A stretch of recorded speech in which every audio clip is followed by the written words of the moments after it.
Assalamualaikum warahmatullahi wabarakatuh. Apa kabarnya hari ini semua teman-teman? Miss Ari harap teman-teman masih dalam keadaan sehat dan tetap semangat walaupun belajarnya masih di rumah. Bertemu lagi dengan Miss Ari hari ini yang akan membahas mengenai tema 2, yaitu persatuan dalam perbedaan. Subtema 1, rukun dalam perbedaan, dan pembelajaran 3 dan 4. Silahkan teman-teman simak video hari ini dengan baik ya. Nah, sebelum kita mulai pembelajaran hari ini, kita berdoa bersama-sama dulu ya. Semoga apa yang kita pelajari hari ini dapat teman-teman fahami dengan mudah. Nah, berikut ini adalah tujuan pembelajarannya. Silahkan teman-teman baca dan fahami ya. Nah, berikut ini adalah materi yang akan kita pelajari hari ini. Yang pertama, adaptasi tumbuhan terhadap tempat hidupnya. Yang kedua, tokoh proklamasi Indonesia. Dan yang terakhir adalah peristiwa sebelum proklamasi. Nah, kita masuk ke dalam materi yang pertama ya, yaitu mengenai adaptasi tumbuhan. Teman-teman tahu apa sih yang dimaksud dengan adaptasi tumbuhan? Ya, adaptasi adalah cara tumbuhan menyesuaikan diri dengan lingkungan tempat hidupnya agar mereka mampu bertahan hidup. Setiap tumbuhan memiliki habitat atau tempat hidup yang berbeda sehingga memiliki bentuk adaptasi yang berbeda pula. Yuk kita cari tahu sama-sama. Yang pertama adalah tumbuhan xerofit. Xerofit adalah tumbuhan yang hidup di tempat kering dan panas. Bagaimana ya ciri-cirinya tumbuhan tersebut? Yang pertama, tumbuhan xerofit memiliki lapisan permukaan tubuh yang dilapisi oleh lapisan lilin yang fungsinya untuk mengurangi penguapan. Ciri yang kedua yaitu memiliki daun yang kecil, bahkan berbentuk duri yang fungsinya untuk mengurangi penguapan. Ciri yang ketiga, tumbuhan xerofit memiliki akar yang sangat panjang yang berfungsi untuk mencari air di dalam tanah. Nah, batangnya juga tebal yang fungsinya untuk menyimpan cadangan air. Berikut ini adalah contoh-contoh tanaman yang termasuk ke dalam tanaman xerofit. Yang pertama adalah kaktus, kedua lidah buaya, dan yang terakhir adalah pohon kurma. Teman-teman bisa perhatikan gambar di atas ya. Nah, yang kedua adalah hidrofit. Hidrofit adalah tumbuhan yang hidup di tempat basah atau berair. Nah, bagaimana ya ciri-ciri dari tumbuhan hidrofit? Yuk kita cari tahu sama-sama. Yang pertama, tumbuhan hidrofit biasanya terapung di atas air. Daunnya tipis dan lebar yang berfungsi untuk memperbesar penguapan sehingga dapat terapung di atas air. Kemudian, tangkai atau batangnya menggembung berisi rongga udara yang menyebabkan tumbuhan hidrofit dapat mengapung di atas air.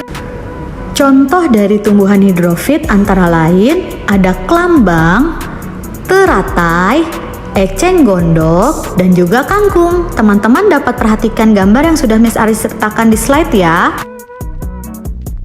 Yang ketiga adalah tumbuhan hygrofit. Nah, hygrofit adalah tumbuhan yang hidup di tempat yang lembab. Nah, tumbuhan hygrofit banyak tumbuh di hutan hujan tropis. Bagaimana ya ciri-cirinya? Yuk kita cari tahu sama-sama.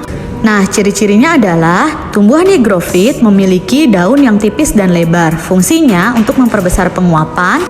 Dan pada permukaan daun biasanya terdapat stomata atau mulut daun yang berfungsi sebagai tempat terjadinya fotosintesis dan berfungsi untuk mempercepat penguapan. Nah, contoh tumbuhan yang termasuk ke dalam tumbuhan hygrofit adalah paku dan juga lumut. Teman-teman silakan perhatikan gambar dari paku dan lumut ya. Nah, yang terakhir adalah halofit. Halofit adalah tumbuhan yang hidup di tempat yang asin atau tergenang air laut. Ciri-cirinya adalah pada akar tumbuhan halofit terdapat filter yang berfungsi untuk menyaring garam yang berlebihan. Kelebihan garam tersebut nantinya akan dikeluarkan melalui daun. Contoh tumbuhan halofit adalah mangrove atau bakau. Nah, yang selanjutnya yaitu materi mengenai tokoh-tokoh proklamasi Indonesia. Teman-teman simak materi ini dengan baik ya. Tokoh yang pertama yaitu Insinyur Soekarno. Insinyur Soekarno merupakan tokoh proklamator Indonesia. Beliau lahir di Surabaya tanggal 6 Juni 1901. Insinyur Soekarno merupakan putra kedua dari Bapak Raden Sukemi Sosrodihardjo. Pada tahun 1927, Insinyur Soekarno mendirikan PNI atau Partai Nasional Indonesia bersama dengan Mr. Iskak Cokro-Disuryo, Mr. Budiyarto, dan juga Mr. Sunaryo. Pada masa pendudukan Jepang, Bung Karno bersama dengan Bung Hatta, Ki Hajar Dewantara, dan Kiai Haji Mas Mansur mendirikan organisasi Putera atau Pusat Tenaga Rakyat. Nah, mereka berempat dikenal dengan 4 serangkai. Bersama dengan Dr. Andes Muhammad Hatta, atas nama bangsa Indonesia, Bung Karno menandatangani teks proklamasi kemerdekaan Indonesia. Pada tanggal 17 Agustus 1945, Insinyur Soekarno membacakan teks proklamasi kemerdekaan Indonesia.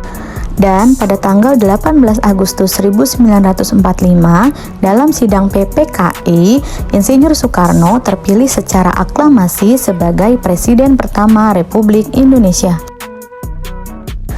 Tokoh yang kedua yaitu Dr. Andes Muhammad Hatta, yang bersama dengan Insinyur Soekarno disebut sebagai Dwi Tunggal Indonesia. Beliau juga dikenal sebagai tokoh proklamator Indonesia yang lahir di Bukit Tinggi pada tanggal 12 Agustus 1902. Dr. Andes Muhammad Hatta bergabung dalam Perhimpunan Mahasiswa yang berganti nama dengan Perhimpunan Indonesia dan menjabat sebagai Ketua Redaksi Majalah bersama dengan Nazir Datuk Pamuncak, Ali Sastro Ami Joyo, dan juga Abdul Majid. Pada tahun 1932, Dr. Andes Muhammad Hatta kembali ke Indonesia bergabung dengan PNI baru yang dipimpin oleh Mr. Sartono.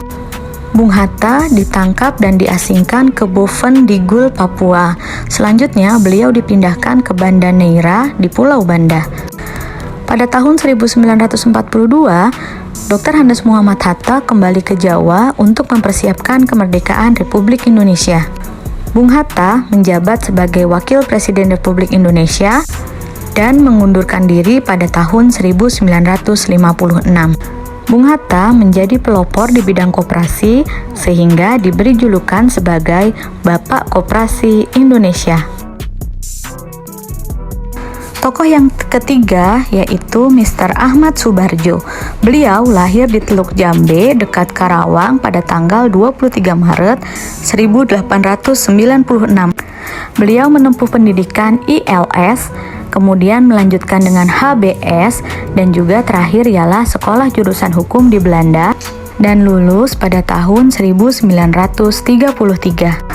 Pada peristiwa Rengas Dengklok, Mr. Ahmad Subarjo berperan dalam melakukan perundingan dengan tokoh pemuda yang membawa Bung Karno dan Bung Hatta ke Rengas Dengklok. Mr. Ahmad Subarjo juga berperan sebagai Kepala Biro Riset Angkatan Laut Jepang yang dipimpin oleh Laksamana Tadashi Maeda. Nah, Laksamana Tadashi Maeda ini nantinya akan membantu Indonesia dengan meminjamkan rumahnya sebagai tempat untuk menyusun teks proklamasi kemerdekaan Republik Indonesia sehingga luput dari pasukan Jepang. Tokoh yang selanjutnya yaitu Sayuti Melik.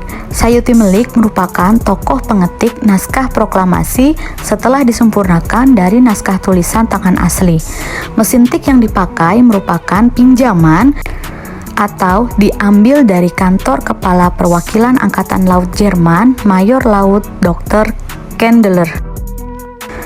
Tokoh yang selanjutnya yaitu Latif Hendraningrat dan juga S. Suhut. Latif Hendraningrat bersama S. Suhut merupakan seorang prajurit peta atau pembela tanah air yang berperan penting dalam pengibaran bendera merah putih pada saat proklamasi kemerdekaan Republik Indonesia. Tokoh yang selanjutnya yaitu B.M. Dyah. B.M. Dyah atau nama lengkapnya Burhanuddin Muhammad Dyah adalah seorang tokoh yang berkecimpung dalam dunia kewartawanan. BM Dia tamat dari HIS. BM Dia melanjutkan pendidikannya ke taman siswa di Medan. Pada usia 17 tahun, beliau belajar di Kesatriaan Institute yang dipimpin oleh Douwe Dekker. BM Dia berperan dalam penyebar luasan berita proklamasi kemerdekaan Republik Indonesia. BM Dia juga menemani Sayuti Melik saat mengetik teks proklamasi kemerdekaan Republik Indonesia. Nah, setelah teman-teman tahu tokoh-tokoh yang berperan dalam proklamasi kemerdekaan Indonesia, yuk kita cari tahu peristiwa-peristiwa apa saja yang terjadi sebelum proklamasi kemerdekaan Republik Indonesia. Nah, berikut ini adalah peristiwa yang terjadi sebelum proklamasi kemerdekaan Republik Indonesia. Nah, yang pertama adalah menyerangnya Jepang kepada sekutu, kemudian persiapan proklamasi kemerdekaan oleh para pemuda, dilanjutkan dengan peristiwa Rengas Dengklok, dan yang terakhir adalah penyusunan naskah proklamasi kemerdekaan Indonesia. Nah, untuk lebih jelasnya, yuk kita bahas satu persatu. Teman-teman fokus dan perhatikan dengan baik ya. Nah, kita masuk ke dalam peristiwa yang pertama, yaitu menyerahnya Jepang kepada sekutu. Pada Februari 1944, sekutu merebut pangkalan Jepang di Kwajalein atau Kepulauan Marshall. Kemudian pada 19 Juni 1944, Jepang kehilangan pangkalan angkatan laut di Guam.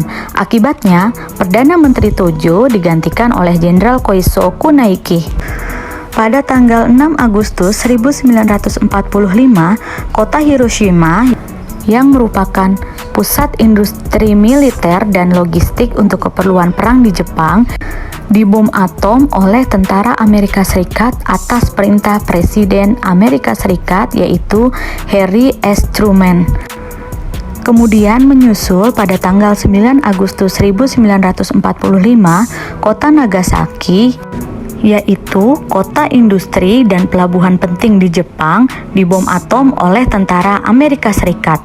140.000 orang tewas di Hiroshima dan 80.000 orang tewas di Nagasaki. Pada tanggal 12 Agustus tahun 1945, Jenderal Terauchi, pemimpin pasukan Jepang di Asia Tenggara, memanggil beberapa tokoh pimpinan ke Dalat, Vietnam Selatan. Tokoh dari Indonesia yang datang ke sana antara lain Insinyur Soekarno, Dr. Andes Muhammad Hatta, dan Rajiman Widyodiningrat. Pada pertemuan ini, Jepang mengizinkan Indonesia untuk merdeka. Peristiwa yang kedua yaitu persiapan proklamasi kemerdekaan oleh para pemuda. Pada tanggal 14 Agustus 1945, Jepang akhirnya menyerah kepada sekutu. Para pejuang Indonesia bertindak cepat, diantaranya yaitu kelompok Sukarni, kelompok Sultan Syahrir, kelompok pelajar, dan juga kelompok Kaigun. Sukarni adalah salah seorang kelompok pemuda. Anggota kelompok Sukarni adalah Johan Syahruzah, Pandu Wiguna, M. Niti Maharja, dan juga Syamsuddin. Mereka tinggal di asrama Jalan Menteng nomor 31 Jakarta sehingga dikenal dengan Pemuda Menteng 31. Kelompok Syahrir terdiri atas Sultan Syahrir, Sudarsana, Sugra, Hamdani, dan Kartamuhari. Sultan Syahrir adalah pemuda yang mengetahui kekalahan Jepang dari sekutu melalui siaran radio asing BBC. Selanjutnya ada kelompok pelajar yang dipimpin oleh Johan Nur dengan anggota Sayaka, Syarif Tayyib, Darwis, Eri Sadewa, dan juga Khairul Saleh. Mereka membentuk kelompok kedokteran di Jalan Cikini nomor 71 sehingga kelompok ini disebut dengan Persatuan Mahasiswa Kedokteran. Kelompok yang terakhir yaitu kelompok Kaigun yang terdiri atas orang Indonesia yang bekerja di Angkatan Laut Jepang. Mereka adalah Ahmad Subarjo, Sudiro, Wikana, E. Khairuddin, dan juga Jaya Pranata. Nah, aktivitas-aktivitas yang dilakukan oleh para pemuda ini diawasi oleh Jepang. Para pemuda melakukan aktivitas secara sembunyi-sembunyi. Contohnya adalah Para pemuda melakukan rapat rahasia pada tanggal 15 Agustus 1945. Rapat tersebut memutuskan Indonesia harus merdeka saat itu juga. Bung Karno dan Bung Hatta harus didesak untuk memproklamirkan kemerdekaan Indonesia. Akhirnya, rapat mengutus Wikana, Darwis, dan Adam Malik untuk menghadap Bung Karno dan Bung Hatta. Mereka bertemu di Jalan Pegangsaan Timur nomor 56 Jakarta. Namun pada saat itu Bung Karno dan Bung Hatta masih mau menanti berita resmi dari Jepang. Akhirnya pemuda melakukan rapat kembali di Cikini. Hasilnya adalah Bung Karno dan Bung Hatta harus dibawa keluar dari Jakarta untuk dipaksa memproklamirkan kemerdekaan Republik Indonesia dengan segera. Kemudian dilanjutkan dengan peristiwa Rengas Dengklok.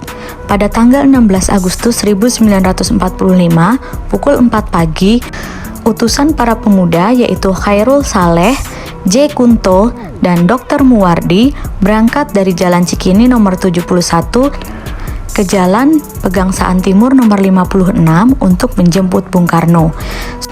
Sedangkan Sukarni dan J. Kunto menjemput Bung Hatta. Pukul 4.30 pagi, mereka semua berangkat secara sembunyi-sembunyi meninggalkan kota Jakarta menuju Rengas Dengklok, Karawang, Jawa Barat. Sedangkan Khairul Saleh tetap tinggal di Jakarta untuk mempersiapkan semua yang diperlukan. Rombongan menuju Markas Besar Peta. Tanggal 16 Agustus tahun 1945 pukul 4 sore, J. Kunto membawa Ahmad Subarjo dan Sudiro ke Rengas Dengklok. Mereka mengadakan pembicaraan dan akhirnya sepakat untuk menyusun teks proklamasi kemerdekaan. Namun, teks proklamasi kemerdekaan harus ditandatangani di Jakarta. Akhirnya, pada tanggal 16 Agustus 1945 pukul 22 atau 10 malam, mereka kembali ke Jakarta. Peristiwa yang terakhir yaitu penyusunan naskah proklamasi. Pada tanggal 16 Agustus 1945, pukul 11 malam, rombongan sampai di Jakarta. Mereka menuju rumah Laksamana Tadashi Maeda untuk bertemu dengan tokoh pemuda. Mereka melakukan penyusunan dan penandatanganan naskah proklamasi kemerdekaan Indonesia. Dan pada tanggal 16 Agustus 1945, pukul 12 malam, akhirnya naskah proklamasi mulai disusun. Setelah isi naskah disetujui, Sayuti Melik kemudian mengetik naskah proklamasi kemerdekaan Republik Indonesia. Bung Karno dan Bung Hatta menandatangani naskah tersebut atas nama bangsa Indonesia. Pada tanggal 17 Agustus 1945 pukul 5 pagi, dibahas pula tempat dan waktu pelaksanaan proklamasi kemerdekaan Republik Indonesia. Pemuda mengusulkan proklamasi dilakukan di lapangan Ikada, sedangkan Bung Karno mengusulkan dilaksanakan di Jalan Pegangsaan Timur nomor 56 Jakarta pada pukul 10 pagi, dan akhirnya saran tersebut diterima. Nah, yang selanjutnya silakan teman-teman kerjakan tugas berikut ini. Yang pertama adalah buku paket tematik 6B di halaman 23 dan juga buku paket tematik 6B di halaman 32. Silakan teman-teman kerjakan dengan baik dan segera upload sesuai pada waktu yang sudah ditentukan. Nah, demikianlah pembelajaran hari ini. Sampai jumpa lagi dan terima kasih teman-teman. Wassalamualaikum warahmatullahi wabarakatuh.